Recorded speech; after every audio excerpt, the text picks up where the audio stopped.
May I have everyone's attention, please?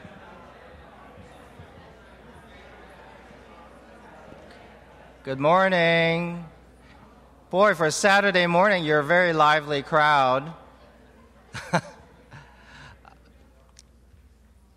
Well, good morning again. I really appreciate you coming up so early on a Saturday morning, at least early for me. I'm Calvin Tsao. I'm actually a member of the C100.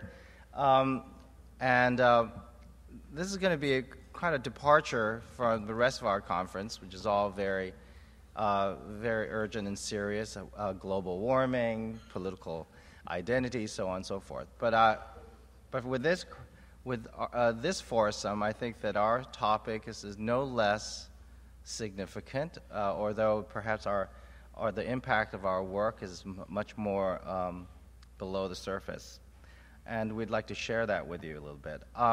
First, a little bit of logistics. As you know, there's a Q&A session, a period after our little conversation, and there are pieces of paper and pencils on your table. So please do write your queries and send them up to us. We'd love to hear your questions, and so we can respond to them. I hope that you've looked at everyone's CV, because I don't want to dwell on that part. And I just want to repeat the first few sentences of the description in the program, just in case you don't want to flip to it. And that refers to the thesis of this panel. Now, we have two architects and two fashion designers, and you might wonder, what do we have in common, the two disciplines? And as you can imagine, when we need our clothes to keep us from our elements, keep us warm, keep us cool. Building does the same to protect us from the elements. But of course, we do more than that. And that's when things get very gray. And also that's when things get heated up and gets interesting, which is beyond the basic function of clothing and building. What do we do with our disciplines? So the description is, beyond the essential discipline of craft and the ephemera that is individual inspiration, design professionals employ another vastly more complex resource, that is the language of culture and heritage. And that's basically the area that we want to explore. We have, starting from the left, your stage left, Yeohlee, stage, I'm getting confused. Anyway, the first person to my left is Yeohlee Teng. Again, as I said, I'm not going to repeat their CVs. They're amazing, of course.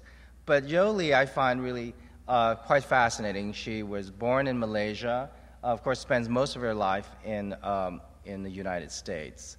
And as a fashion designer, first of all, I'm a fan. If you can believe it, I actually wear her clothes, even though she doesn't have a men's line. That says something about either her or me. But anyway, but what's amazing is that she tends to look at the universality behind clothing. Obviously, I allude to gender, but also of ethnic identity and other social and cultural concerns. She's trying to dig deeper and to say what binds us all together as in a species, as human beings, and what are the phenomena and the relationship between this armature, this protective layer that's called clothing, and your body. What is the phenomena of the material that the clothing is made out of, whether it's stiff or languid and limpid, or very structured, and how did she use very universal and Platonic conditions like geometry and science, and to explore the relationship between clothing and the human body and the human spirit. Dean Ma Qingyun, is, of course, a the dean of University of Southern California, he actually hails from the ancient town of Xi'an. And during our conversation, he was telling me that, Xi'an is overrun by tourists, and he is in the process of trying to explore that. And I interpret that as what happens when you have vernacular and local culture, and what happens when that interacts with transient culture, and what kind of exchange can happen so that that experience is palpable and relevant for both parties.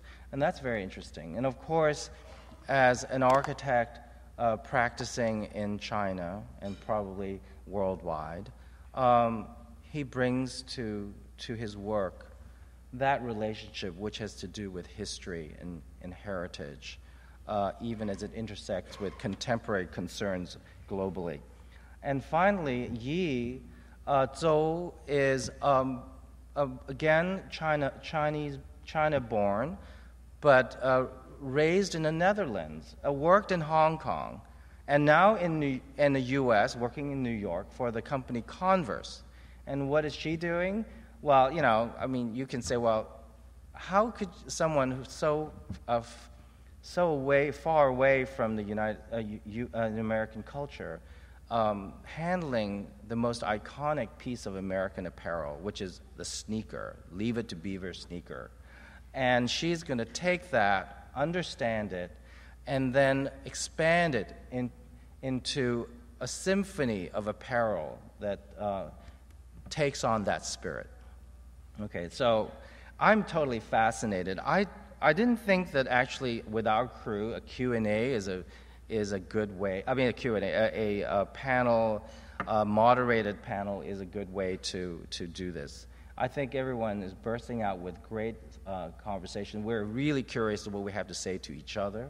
And so rather than doing that, I'm going to sit there along with the rest of them, and we'll just have a jam session. Now, as for myself, I'm an architect, and my work really centers on trying to flesh out the DNA behind design. So it doesn't really matter whether it's a Chinese or Japanese or American. What makes those cultures essentially that? And we feel that, or my partner and I feel that it's not really about the external manifestation alone. It is really about much more abstract things. And I'll give you an example. In Singapore, we did a huge convention center, which of course is a modern, contemporary building type. But we based it on the ancient system of mandala as a way of planning the buildings. And then finally, being aware of the power of feng shui or geomancy in Chinese, and as well as Indian culture, we created 5 buildings that alludes to the hand, and in the hand held a space, which is the piazza or plaza, and in the plaza is a fountain, probably one of the largest fountains around, although its size wasn't really the matter, but it's gold and the water flows inward. And that's all, the design was based on really an understanding of the mythology behind Chinese culture and how relevant that is as it's manifested into our physical world. So outwardly, that building doesn't really look Chinese or Asian, but I do believe it is quintessentially Asian based on the DNA that we built on. So that's my perspective. So without further ado, I'm going to just join them. Basically a few topics, which is culture often serves as a basis of creation, but how does it fold into the creative process? Is it a conscious effort, or is it subliminal in our designer's mind? Does it announce its presence, or does it act sort of invisibly?